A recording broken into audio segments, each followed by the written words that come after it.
एक बार पुनः आप सभी को प्रणाम। बात चुनाव की हो तो एक ऐसा शख्स चुनाव मैदान में आया, भारतीय जनता पार्टी की उम्मीदवारी के रूप में वो उम्मीदवारी जता रहे हैं।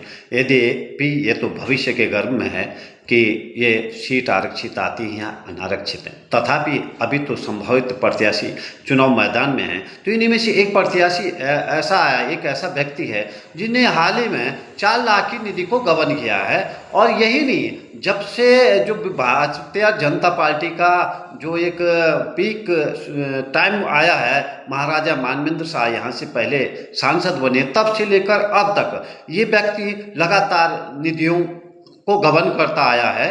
और जब हमने संबंधित ग्रामीणों को इस बारे में पूछताछ की तो उन्होंने कहा कि हमने कभी इस व्यक्ति द्वारा कोई विकास कार्य नहीं देखा, ना ही कहीं पे निधि का बोर्ड देखा।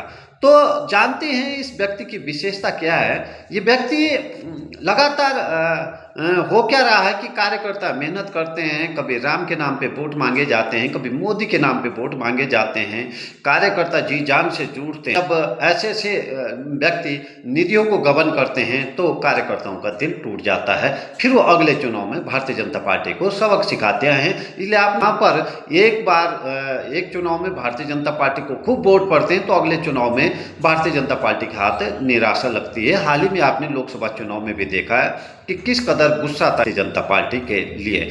तो उसकी वजह यही थी कि जो निधियां हैं वो गबन की जा रही थी और निधि का बोर्ड नहीं दिख रहा है कहीं पे। अगर सांसद निधि की बात करें तो आपको सांसद निधि का कहीं भी बोर्ड नजर नहीं आएगा। तो इस तरह के नेता इस समय कार्यकर्ताओं की जो मेहनत है उस पर पानी फेर रहे हैं। तो हमारा कर्तव्य है कि भाई जनता सावधान रहे, इस तरह के नेताओं को बेनकाब करिए आने वाले चुनाव में। धन्यवाद। नमो नारायण।